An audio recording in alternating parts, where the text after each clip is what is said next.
Guys, আজকে আমরা জলপাই আচারের একটা ব্লগ করবো। সেখানে আমরা জলপাই সিদ্ধ করে দেব। বন্ধুরা, আমার জলপাই সেখানে হয়েছে। এখন আমরা জলপাইটা ঠান্ডা করবো।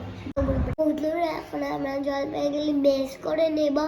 চলেন দেখা যাক। তার আগে লাইক করবে, সাবস্ক্রাইব করবেন আমাদের পাশে থাকবে। এখন আমরা ম্যাশ করে নিয়েছি।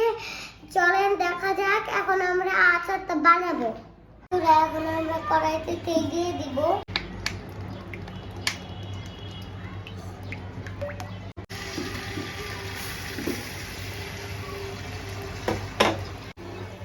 এখন আমরা হলুদ মরিচ দিয়ে দিব।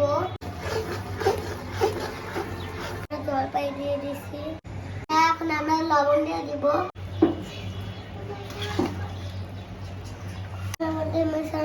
এখন আমরা চিনি দেবো। চিনি মেশানো হয়ে গেছে।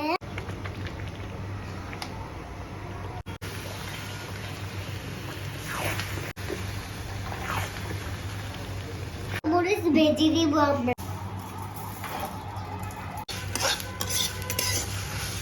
বন্ধুরা, বাজার শেষ করে আমরা গুঁড়ো করে দেব। বন্ধুরা, 5 গুঁড়ো হয়ে গেছে। এখন আমরা আচারে দেবো এটা।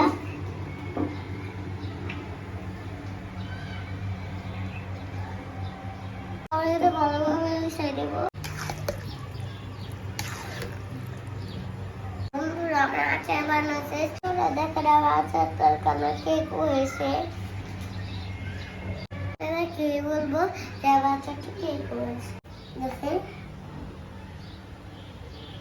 জাস্ট আমি আমার আচার বানাতে হয়েছে।